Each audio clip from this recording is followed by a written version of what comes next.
So we have a hard road known as 56 thanks to the labor of a lot of people across the length of the highway. And tonight we'll be talking about the people who actually created the highway through their labor, but also stories about labor and laborers adjacent to the highway, like the miners who pooled their resources to create a theater and union hall in Collinsville, Illinois. And many of the stories to be told may not at first seem to be directly related to Route 66.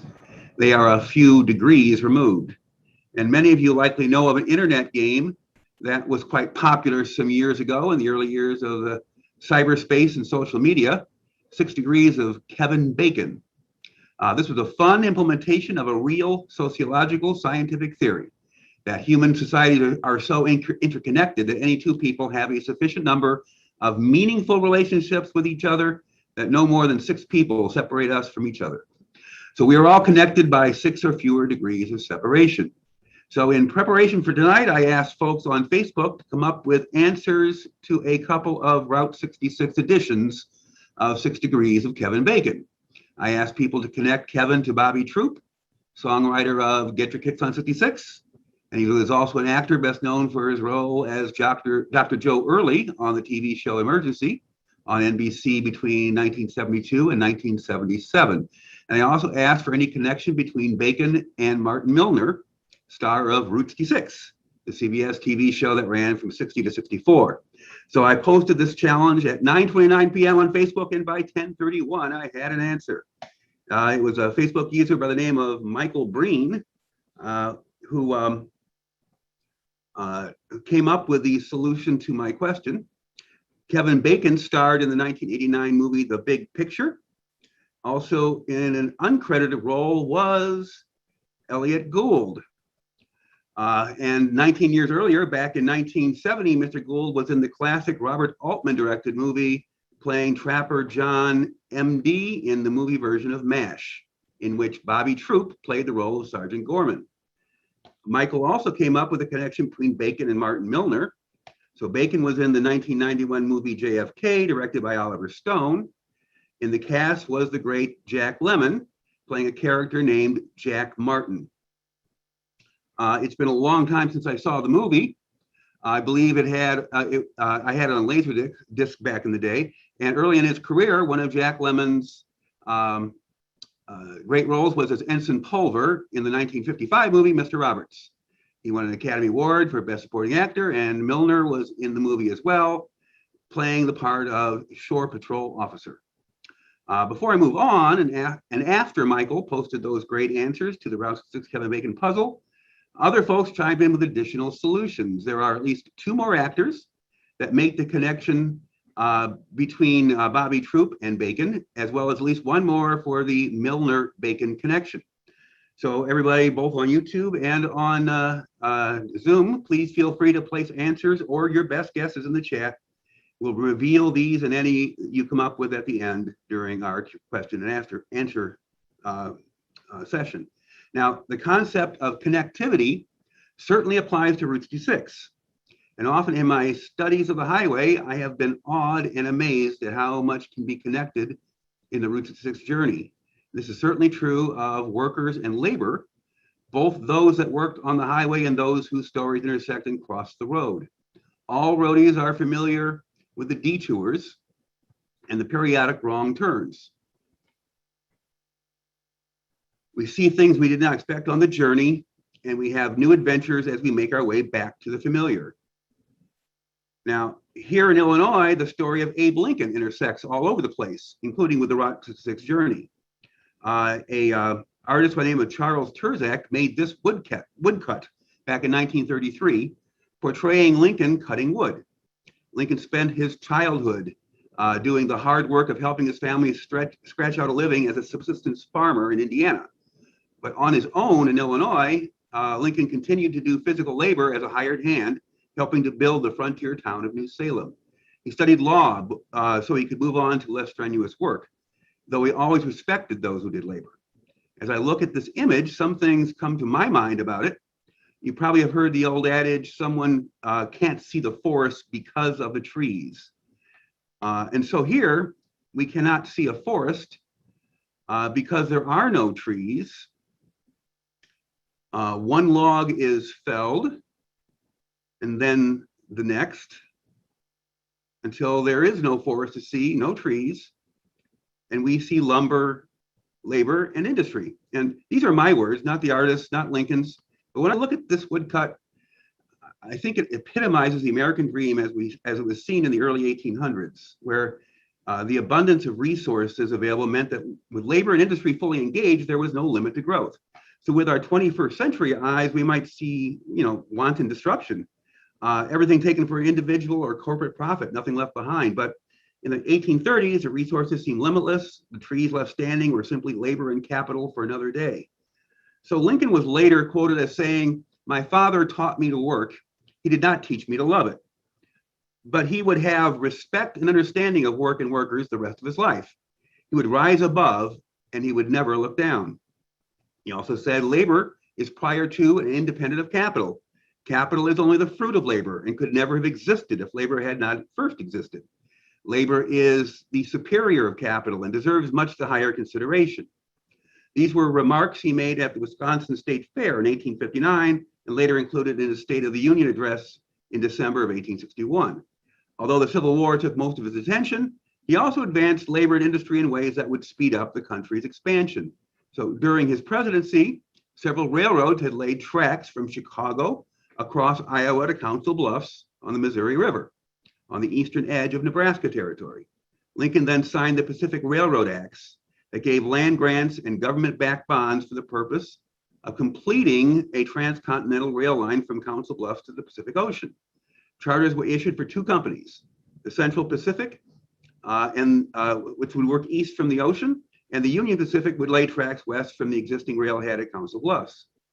The two companies met at Promontory Point, Utah, where a ceremonial golden spike was driven into a rail tie to symbolize the completion of a transcontinental route. This famous photo was taken at Promontory Point on May 10th, 1869, showing officials and workers of the Central and Union Pacific railroads gathered in the Utah desert to celebrate.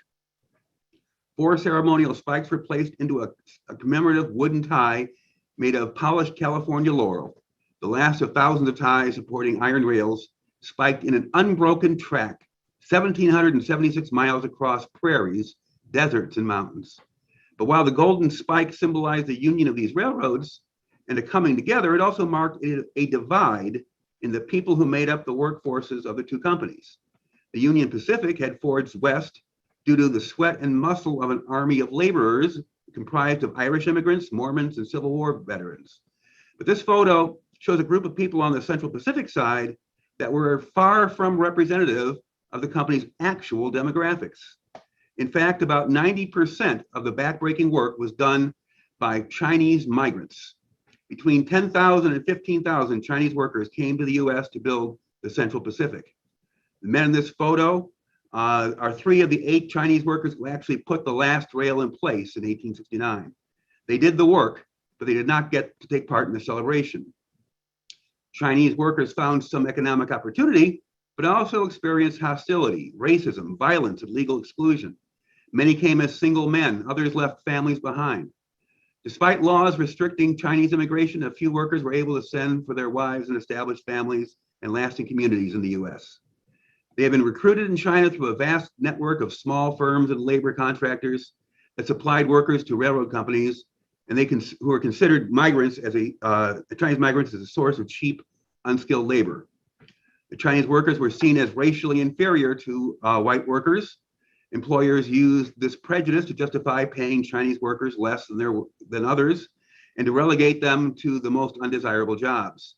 In this camp near Humboldt Wells, Nevada, about 1869, the railroad company provided dormitory train cars for the white workers, while the Chinese lived in the tents. And after the Golden Spike, the railroad network of North America continued to grow from the East Coast as far as the Mississippi, and from Chicago in the Midwest all the way to the Pacific, until the transcontinental network looked much like this by 1887. Now, in those decades after the Civil War and after the Golden Spike, there was a big problem with gauge breaks, particularly between the North and the former Confederate states.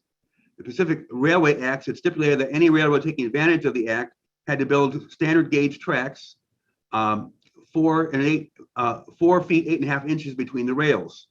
Many southern railroads had been built to a wider gauge, causing gauge breaks. That meant trains coming from the south had to stop and offload all their goods. To illustrate, the gauge of many southern railroads was 3 or more inches wider between the rails. So to be able to bring rolling stock across different systems, the gauge had to match. Over and over, Lincoln's statement about labor preceding capital are shown to be obviously true. To solve the gauge break problem, thousands of workers had to be hired to narrow the gauge on many southern and some western lines to the national standard. And over a period of 36 hours starting on May 31st, 1886, tens of thousands of workers pulled the spikes from the west rail of all the broad gauge lines in the south, moved them 3 inches east, and spiked them back into place. The result of their labor was a reduction in freight costs across the region, and thus a lower cost of production and higher profit margin for producers. Labor precedes capital. And the entire railroad industry was reliant on supplies and products from other industries. One extremely important industry was, of course, iron, iron and steel to make the rails, to fabricate the girders for bridges, and for the rolling stock itself, wheels, steam engine parts, boiler parts, bodies for locomotive rail cars, boxcars, cabooses, everything from the mining of iron ore to creating steel ingots, stamping or rolling finishing parts, called for the labor of steel workers. And in Joliet, Illinois, adjacent to the road that would become 66, an ironworks opened in 1869. This company was, this building here was the offices of the Illinois Steel Company, built on Collins Street in 1891. The building still stands just south of the Joliet prison. And the original Joliet Ironworks manufactured rails for the train industry. 1873, they added Bessemer converters to produce steel. And by 1887, the efficient production at this plant and its access to the Chicago train transport network made it the largest producer of steel rails in the world. In this aerial view of the steel works, Route 66 is at the bottom left, coming across the Ruby Street Bridge to turn south on Chicago Street. This factory was the Scott Street Works, and the Illinois Steel Plant on Collins Street. You can partially see it up there on the upper right. Now in 1900, there were approximately 2,000 workers on the payroll. Most of the workers were immigrants from Southern and Eastern Europe, and they faced dangerous work hazards, including toxic fumes, falls from high places, extensive heat. The workers at the Joliet Works were involved in the steel strike of 1919, and around 1926, all the way through World War II, the steel works employed approximately 4,000 workers. The entire steel industry suffered from foreign competition and offshoring in the 1980s, and the Joliet Works closed down. So in the 1990s, the Forest Preserve District of Will County purchased the property containing the ruins of the ironworks to preserve a piece of history. The district operates on the site as the Joliet Ironworks Historic Site. It's there is a 1.5 mile paved trail that runs through the remains of the works, and with interpretive signs explaining the process of making iron and steel. And it was in Chicago on Adams Street where architect William LeBaron Jenney first used steel as a structural material in a tall commercial building. It was the Home Insurance Building, built in 1886, and is considered the first true skyscraper because of its use of steel. Adams Street, which is shown in blue here, would be westbound 66 as of 1953. It set the standard for all of the steel skeleton buildings we see on 56 in Chicago's Loop. Thanks to this breakthrough in using steel, tall commercial buildings in Chicago and elsewhere could reach new heights.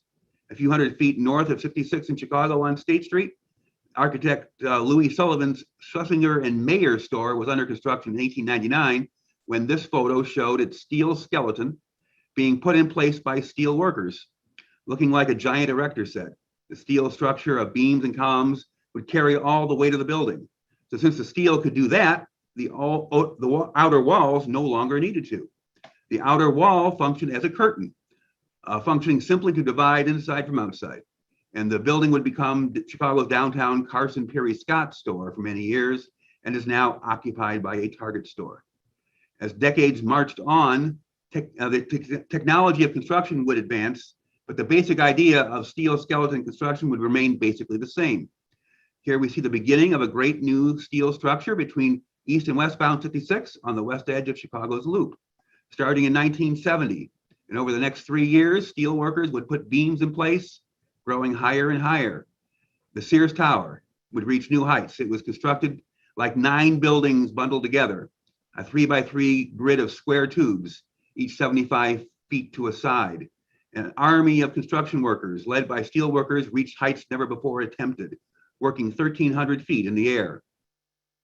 2,000 workers toiled on Sears Tower from all of the construction trades until the job was done May of 1973.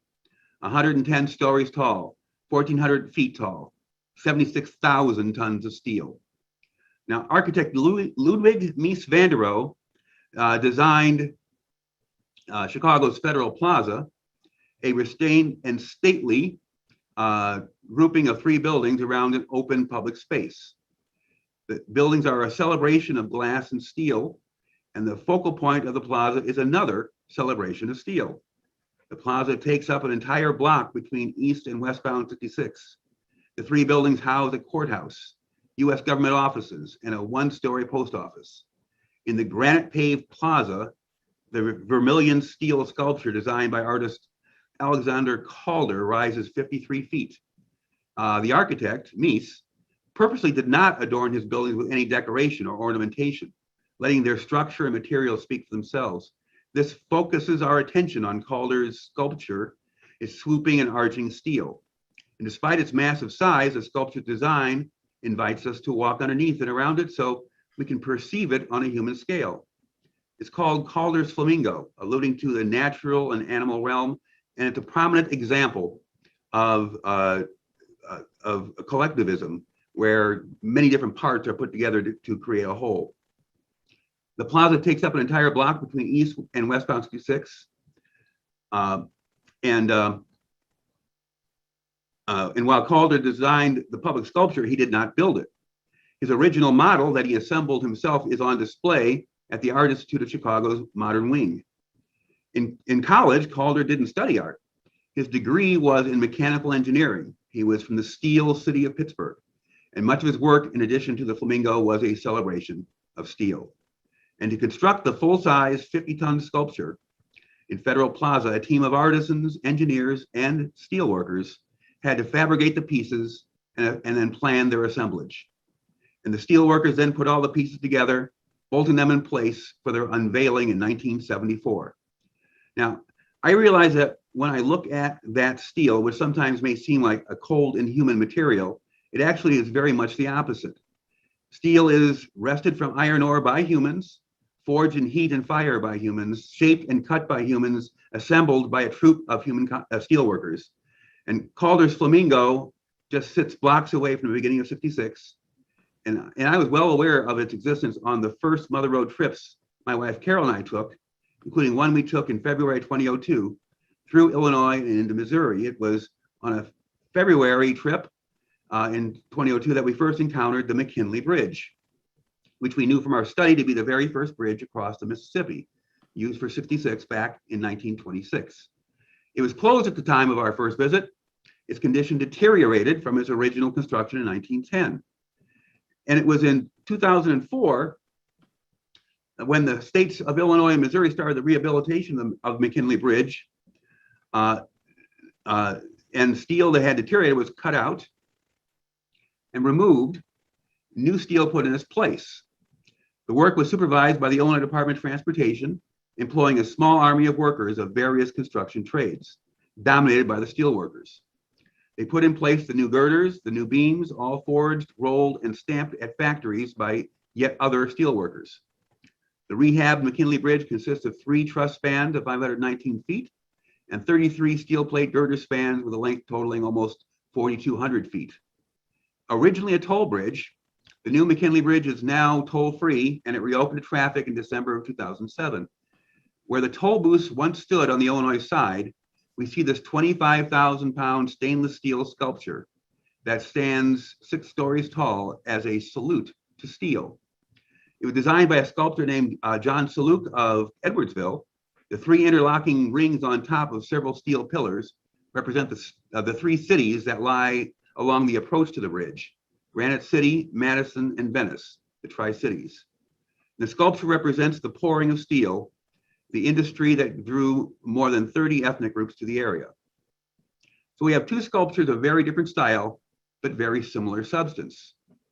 At the beginning of 66 in Chicago, and then at the end of the mother road to the state of Illinois, at the highway's original river crossing, we really don't celebrate steel. We celebrate the people that worked in steel so we can enjoy the fruit of their labor. So now I'd like to do a poll. I'll bring the poll up here. So the poll is simple. The McKinley Bridge was named for one of these people. Was it William McKinley Jr., former governor? And for those folks on, I don't know if you can see that on YouTube, but I'll put them up in a second so you can see it too. William McKinley Jr., former governor. McKinley Morganfield, musician. William B. McKinley, former congressman. And McKinley Culkin, star of Home Alone movies. So everybody, would you please answer the poll if you can?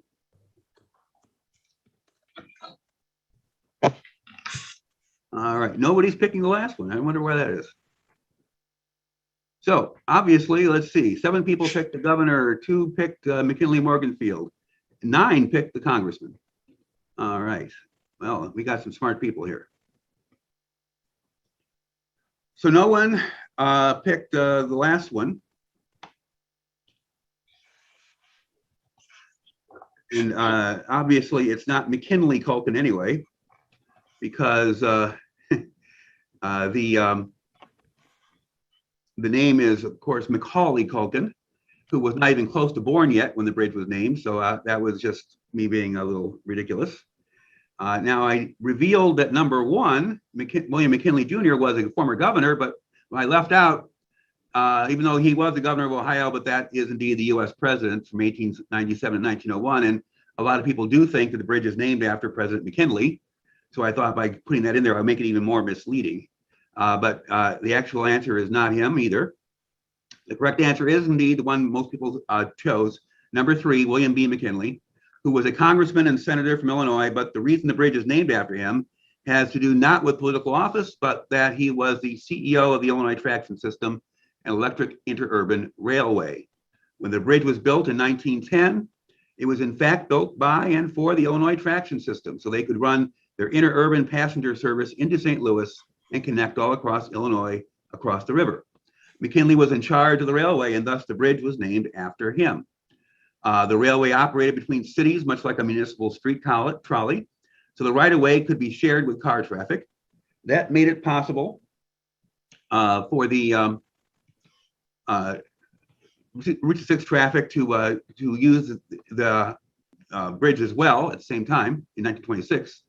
And the highway used it for 4 years before 66 was rerouted to the Chain of Rocks Bridge. And the railway reorganized in the Great Depression with a new name. It was then known as the Illinois Terminal Railroad. It continued passenger service until 1958, used the bridge for freight transfer service until 1978. Now, for one of the door prizes today, I have a question on the final name of our poll. So if anybody has a guess to this question, and here's the question: McKinley Morganfield was better known as who? Does anybody have an idea who McKinley Morganfield is? What was his stage name? If anybody has an answer, who has any idea? Muddy Waters. You're supposed to put that in the chat. Oh, sorry. Whoever that is, type it in.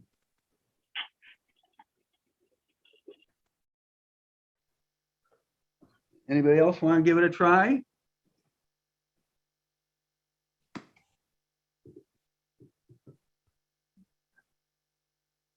Well, who was it that said Muddy Waters? Nobody's typing anything in.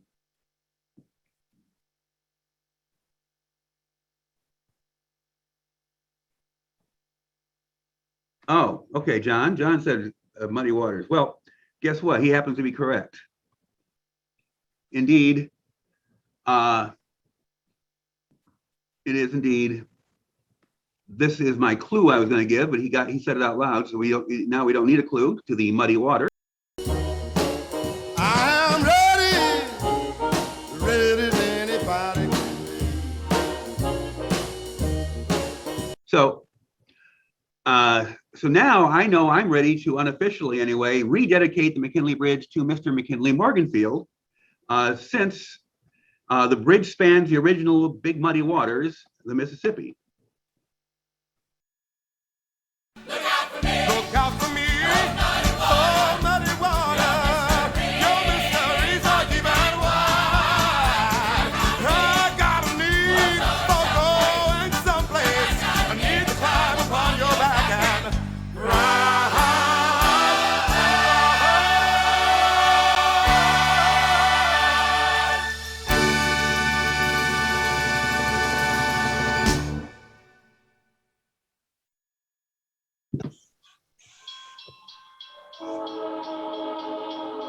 Now, locomotives and electric interurbans both rely on the work of suppliers, not just for their steel. Of course, there are other things, because there is no motive, no traction without energy. And for a steam engine, it's coal. For the train, it's the power from electricity. And the steel mills that supplied all the parts for the train cars, for their rails and bridges, for those mills were powered by and worked by coal-fired power plants, and their blast furnaces used coal and coke for heat. And the electric power came from coal-fired power plants as well for the electric interurbans. These are only a few of the industries that relied on coal for energy. Homes and commercial buildings also relied on coal for heat, and virtually any structure that was attached to an electrical grid was getting most of their power from coal-fired power plants. But coal does not come out of the ground by itself. As the ghost of Abe will once again tell us, labor precedes capital. The coal resources in southern and central Illinois were vast, and by 1890, Illinois was the second largest coal-producing state behind Pennsylvania. There were hundreds of individual mines, dozens of companies, many owned by the railroads, to ensure they had sufficient supply for their steam engines. This monument was placed in Verdon, Illinois town square in 2006 to memorialize an event known as the Battle of Verdun.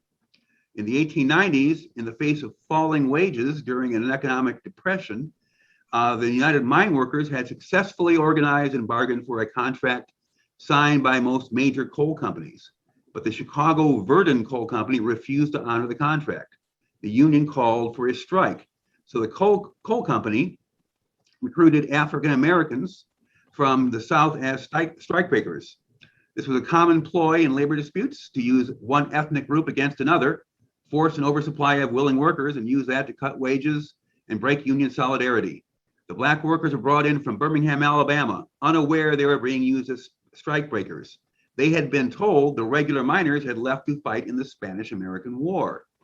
As the train carrying the strikebreakers came into Verdun on October 12, 1898, it was met by local unionists. Armed detectives hired by the coal company fired on the mainly unarmed crowd. Those who had weapons did fire back, and the African Americans on the train refused to get off, and it departed for Springfield. The battle took 20 minutes. 35 miners were wounded. 7 miners and 6 detectives were killed. For decades, October 12th was commemorated as Miners' Day, and the anniversary was marked with union gatherings in Verdun. Mary Harris Jones, best known as Mother Jones, a nationally famous union organizer, was a featured speaker at these events. And she said that when she died, she wanted to be buried with her boys, the martyred Union miners that had died in the Battle of Verdun.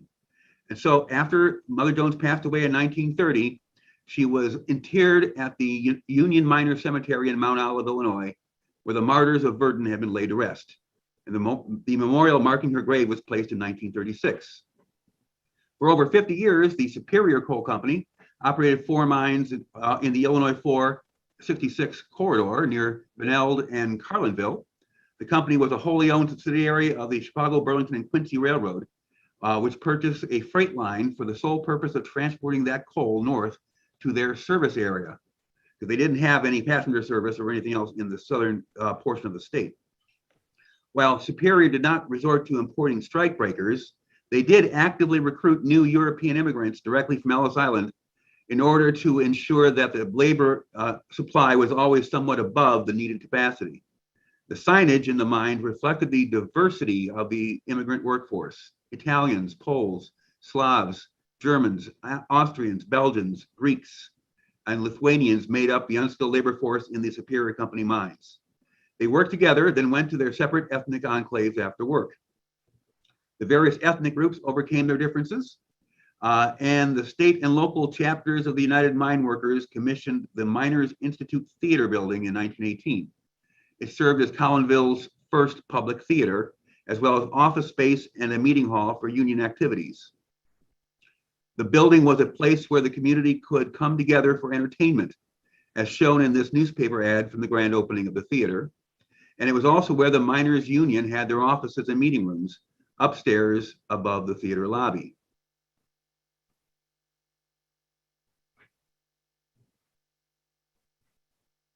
But when Henry Ford came out with the Model T, the first motor car affordable to the average working person, coal miners were among the folks that were early adopters. It was a new technology that would directly compete with coal-fired steam trains. And Henry Ford needed upstream supplies to output finished cars and thus satisfy pent-up and growing demand. Before the miners could even have a Tin Lizzie to visit, say, Chicago, Ford had a contract with more steel suppliers. Due to a contract with Ford, Ryerson Steel opened a new plant in Chicago and hired a small army of workers. Ryerson's Chicago workers supplied Ford with the steel parts needed for his assembly line workers up in Michigan. The Ryerson plant was located on Ogden Avenue, soon to be Route 66. And those miners could not get around in their car without fuel. For that, they could not rely on the coal they mined. For that, they would have to stop at service stations like this one in Cuba, Missouri.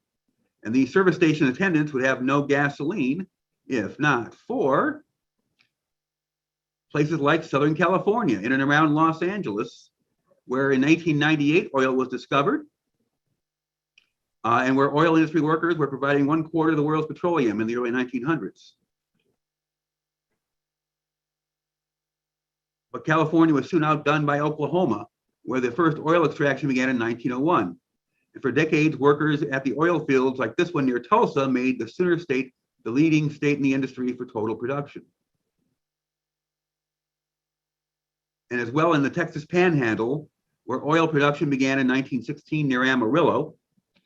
In the many decades where the U.S. was the leading producer of steel and oil, our domestic cars were affordable and inexpensive to drive. Most of the workers in all these industries could afford to own their own set of wheels.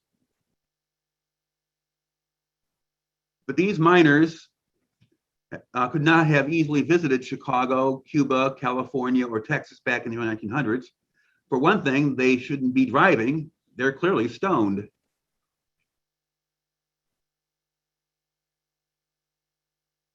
But the reason they could not get very far was that no one had ever spent any money on the country's rural roads. Everywhere you went, you were likely to get stuck in the mud, or worse. Estimates are that as of 1918, 85% of the country's roads in the US were unimproved dirt. Before wide availability of motor cars, when any long distance trip was by train, little money was spent on roads. It was a local problem, and as Lincoln would say, well, you know what he would say, labor first.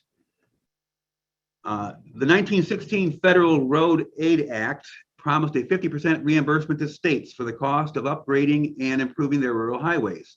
To take advantage of the act, the states had to create a state-level highway department and adhere to certain base-level standards of placing new hard surfaces on a specified mileage of rural highways. Mileage for each state determined by a formula that took both geographic size and population of the state into consideration. In Illinois, the government asked voters to approve a new $60 million bond issue to jumpstart the much-needed work.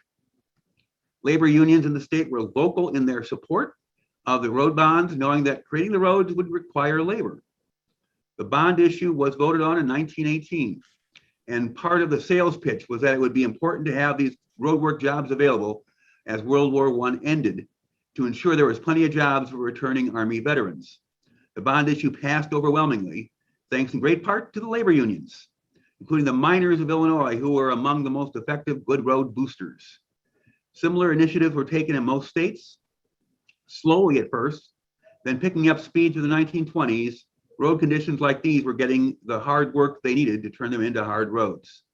And the state started building roads, contracting with private construction companies for 700 miles of rural hard roads in 1921 in Illinois, and then increasing the mileage most years for the 1920s.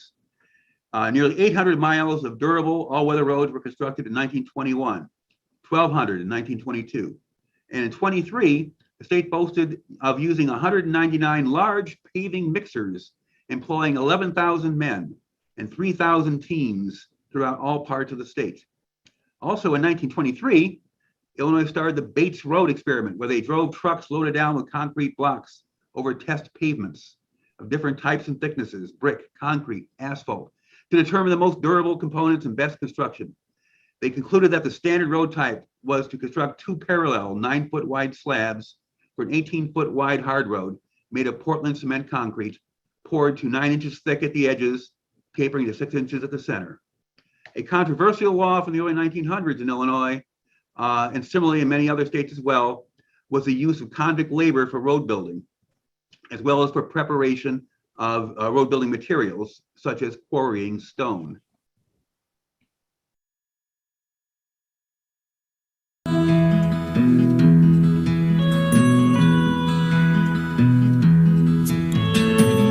That's the sound of the men working on the chain gang.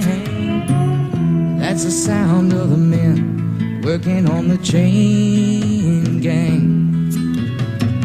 All day long they work so hard till the sun is going down. Working on the highways and byways and wearing a frown. You hear them moaning their lives away, then you hear somebody say, that's the sound of the men working on the chain gang. That's the sound of the men working on the chain gang. Was opposed by many private contractors who thought it was unfair competition, and by labor unions who said that convict labor took away the jobs and depressed wages. So most of the work was done by private companies receiving contracts from the states, and with the federal government paying half the cost. As travel by motor vehicle became more popular, the original narrow roads were quickly obsolete in the heaviest traffic areas. In Chicago in 1928, the West Park Commission employed a contractor who hired African-American laborers to widen Route 66 on Chicago's west side from 2 lanes of traffic to 4. And throughout the country, road work was used during the Great Depression to put people to work and try to get the country's economy moving again. 66 was paved end to end by 1938. During World War II, much road building was curtailed except near Army bases like Fort Leonard Wood in Missouri, where a narrow 2-lane section of 66 wound around the hills of the Ozarks. A new wider, straighter section was built requiring a great cut through a high ridge east of the Big Piney River. Hooker Cut, it was called. The 90-foot deep cut was the deepest road cut in America for many years. And as the war ended, even more people fell in love with their cars, traveling for pleasure as well as for business. They were seeing America best by car, seeing the USA in their Chevrolets. And thus the road work went on, replacing worn out sections, building new 4-lane bypasses around the bottlenecks of cities and towns. And in every state, there were 2 seasons, winter season and construction season. In some parts of Arizona and California, the road work could go on year round. So for most of the 20th century, those willing to work hard work was indeed plentiful. But before anyone could enjoy a road trip, there had to be amenities for the automobile traveler. It's important to remember that every business you pass, every neon sign you see, every sign announcing a gas station, motel, or diner is a sign of some people's hard work and labor, leaving the lights on for you as you travel the neon road. If you're driving on the highway and you see the stumble man, you can stop and pick me up and you can tell me who I am. I've been searching for an answer like a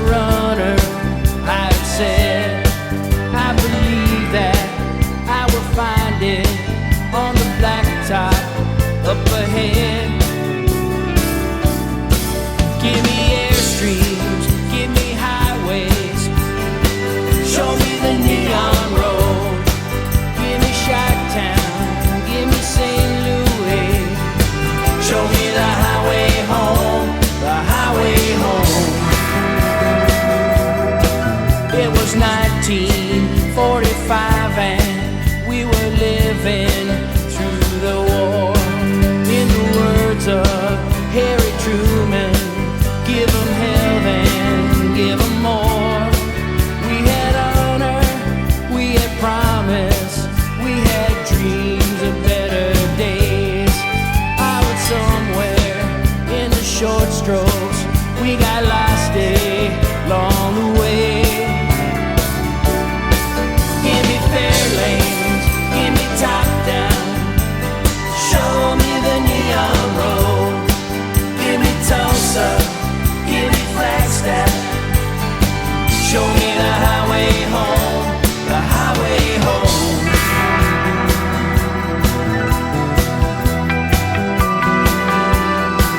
I recall the days of summer in my shiny Chevrolet, in the orange groves of Pomona, awkward moves and endless days. El Dorado sang Mama knocking, we were rocking through the times. Down in Memphis, they were talking about a boy who crossed the line. Give me Airstream, give me joyrides, show me the neon road. Give me Kingman, give me Barstow, show me the highway home. Give me fair lanes, give me tailfins, show me the neon road. Give me Baghdad, give me Amboy, show me the highway home, the highway home.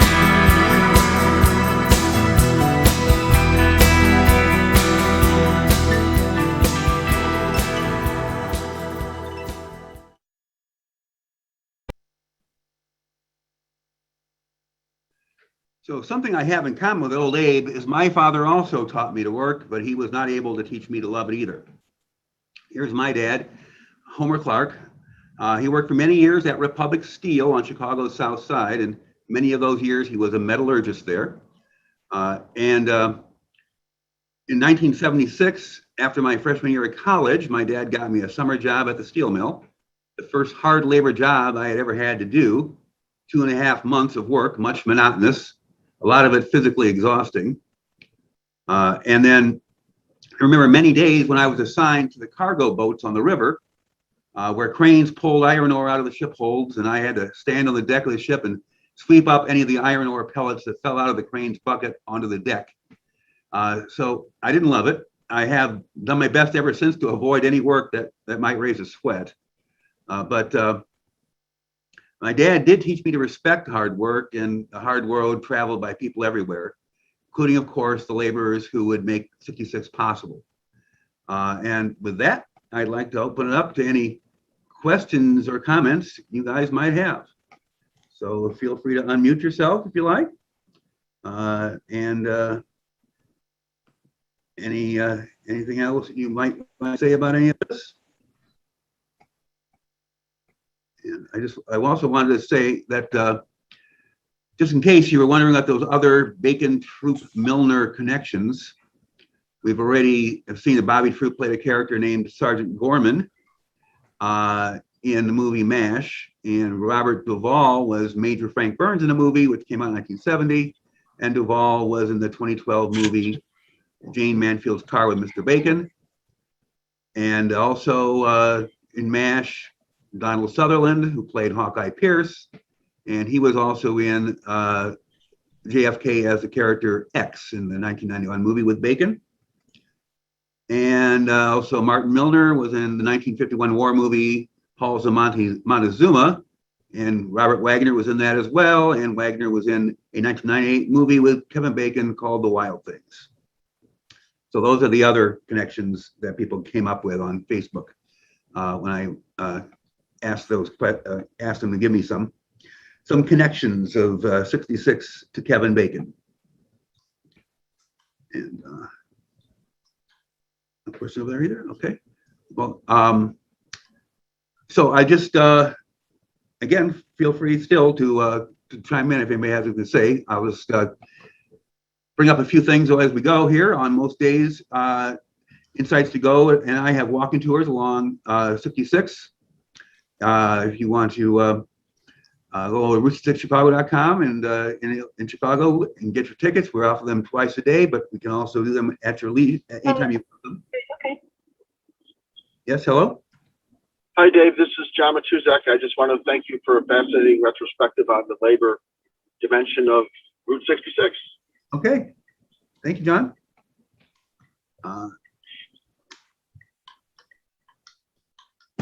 Yeah. And John, by the way, for those everybody else here, that has a little venture that I've been involved with. It's called Play eAtlas, which is an app for your phone. And if you download the app, there are all sorts of guided tours on it, including one I did for the app about 66 Begins. And so that's at playeatlas.com. And then as well, my books are still available, of course, at windycityroadwarrior.com or at the Lit Fest this weekend. And Jeff, are you still with us? You want to Yes. talk about what's on the screen there if you want? Let me take the spotlight off of me. There we go. Jeff, go ahead. Tell me a little bit about the Miles of Possibility, if you like. Well, I'm Jeff Ladd, the liaison for the conference from the Illinois Route 66 Scenic Byway. And the spotlight will not be off of you, Dave, during the conference because you have a regular session for our virtual conference this year. And then you and Sherry are doing something very special on Sunday for us as well. But we are virtual this year, very easy to sign up. Route 66 milesofpossibility.com. If you forget the Route 66 and you just type in milesofpossibility.com, you'll get there as well. And since it is virtual, we're trying to put a little bit of an international twist on it. And with the hope that by next year, everyone can come back from overseas to see the most famous road in the world and take advantage of next year's conference, which will be in Pontiac, which was where it was supposed to be last year. But a lot of you know some of our international speakers, including Dries Bessels from the Netherlands. And also we have Bonnie Game. And I understand she's George's better half from the Canadian Route 66 Association. No, I kid them both. They're great folks. Representing, some may say California, also an international country, but actually representing Japan is Toshi Goto from the Japanese Route 66 Association. And Marian Pavel from Slovakia with his Route 66 passport update. So there's going to be lots of really cool things. We're going to hear from Debbie Jo Erickson and Ron Romero about the Illinois Rock and Roll Museum in Joliet. They just had their Hall of Fame ceremony. We will hear from Pontiac on plans for next year. Friday night of the conference, we're doing the Roadie Roundtable again. So Penny Black and I are hosting that once again from a carryover from 2019. And we're featuring a couple of couples, if you will, Bart and Denise Kimberly from Illinois and Mike and Jessica May from Nevada. So it's going to be a great conference. Don't forget the special Sunday morning breakfast with David Clark and Sherry Meyer. A very special program coming your way at 11 a.m. Central on that Sunday. So it's October 21 to 24. Sign up ASAP. It's $49, half price as if it was in person. And we'd love to have you there this year. Sounds great. And that is the 21st to 24th, right, Jeff? Yes, absolutely. October, so a little over a month. And the 21st, which I believe is that the Thursday? I believe so. Yeah, that's a Thursday night social hour, virtual social hour. So we're just going to have a big Zoom party online. By the way, you don't need any special software, just like Dave's programs. It'll be all on Zoom. But we'll have a Zoom party, and you can break out the booths. And in certain states and certain other countries, you may break something else out, but I won't go there. So anyway, hope to see you all signing up for the MOP conference, virtual MOP this year. So I could use one of those in my house right now. Yeah, me too. I understand what you're saying. Thank you very much, Jeff. And as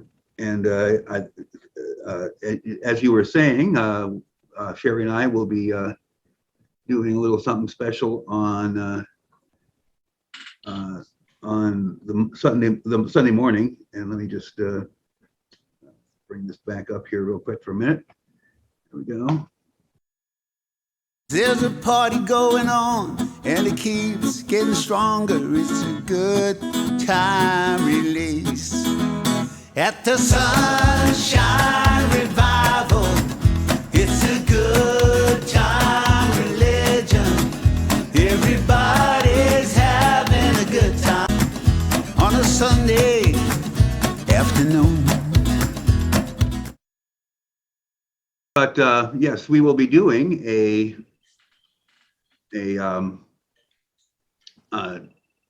virtual tour from one end of Illinois to the other. So we have lots of stops in mind along the way, starting in Chicago, ending on the southern end of the state. And we'll be talking to a whole bunch of folks who are working along the road here in Illinois. So that will be on at 11 o'clock on Sunday, the 24th. So that's a separate ticket if you do want to get it. But the information is right there on the 66milespossibility.com website. Tickets will be on Eventbrite. It's just $6.60 a ticket, though. It's quite inexpensive for a day's of virtual touring on 56. And now, at the beginning, I was giving out door prizes to people who gave good answers to questions. Didn't get very many good answers, but I did get those numbers at the beginning. So we'll still give out all the prizes. And I have two motives to giving out these prizes. One is to thank you for your participation, but also my wife Carol had passed away back 6 years ago on September 4th. So 2 days and 6 years ago. And during our 33 years together, she was a collector of all sorts of things. Some people say she was a hoarder, but actually she was quite good at curating and knowing when and where we got all the things in our collection. That's something I'm not good at on my own. So by giving away door prizes on these during these Zooms, I'm hopefully sending them to people who will treasure them as much as she and I did. We both honored not only the labor of people, but also the products of their labor. So all these objects are worthy of their due respect. And I was delighted when one earlier program, David Laughlin, had taken the rabbit he won on a road trip with him. So he and his wife named the rabbit Root. And here it is at the Chain of Rocks Bridge, at the Ketchup Bottle, at the Luna Cafe in Mitchell, and the unfortunately closed Eat Right in St. Louis, at the Donut Drive-In in St. Louis, next to the flag there, under the Wagon Wheel Motel sign in Cuba, Missouri, and with Ramona Lehman at the Munger Moss Motel. So those numbers at the beginning that you all chose, plus the winner, if any of the quiz question there, John, if you're interested, we'll be able to choose from these prizes. And I'll be contacting the winners tomorrow by email. And we have a couple of ceramic coasters there. I'm in the way of the door is only in the way of. A mug from the Illinois Coal Museum in Gillespie, a stuffed dinosaur from the Grand Canyon Caverns in Arizona, 2 different photo wallets, and 2 DVDs. These are Carol's gifts that will keep on giving. And be sure to join me in 1 month on October 6th 66 minutes after 6 for the second part of my talk on Chicago's Route Center. I talked in August about the Railway Exchange Building at the beginning of 66. Part 2 will dive into the other building, the one at the left here, with the pyramid roof. And the name of the talk is An Affair of Character. The building was built by an investment bank, S.W. Strauss, in 1924. The firm owned and run by Simon W. Strauss, who also started something called the American Society for Thrift, to encourage working people to scrimp and save. And he was quoted as saying, "Thrift is not an affair of the pocket, but an affair of character." And when his Chicago building opened in 1924, the firm could brag that from their founding, they had 42 years without loss to any investor. Now, that might have been true in 1924, but when the firm reached its 50th year, it was absolutely no longer true. An affair of character or lack thereof, to be sure. So I hope you can all join me next month for the rest of that story. So anyway, let me just go back to something to throw up there. There we go. Throw that back up. And let me see if I had any questions while we were at it. Tim and Rose says in New Zealand, we have a phone company called 2 Degrees, because in New Zealand, apparently there are only 2 degrees of separation between everyone. All right. Well, that's wonderful. So, okay, everybody's saying thank you. I appreciate that. Okay, great. Well, thank you so much, folks, for coming by today. I appreciate it. And I do hope you can join me next week, or next month, I'm sorry. If you happen to be in Chicago on Saturday and Sunday, there are events going on. We've got the Lit Fest, we've got the Route 66 car show on the west side of Chicago, and I'll see you multiple different times in October 6th and October 21st to the 24th. So hope to see you all at those things. And David, we'll see you next month. All right, George. Thank you as usual. All right. Hope to cross the border again someday. Well, yeah. Let's hope for that, huh? Maybe next year, huh, George? You're not planning on coming this year, are you? Okay, I guess he's gone. All right, folks. Well, as you're heading out, say have a good rest of your holiday. What's left of it. Take care.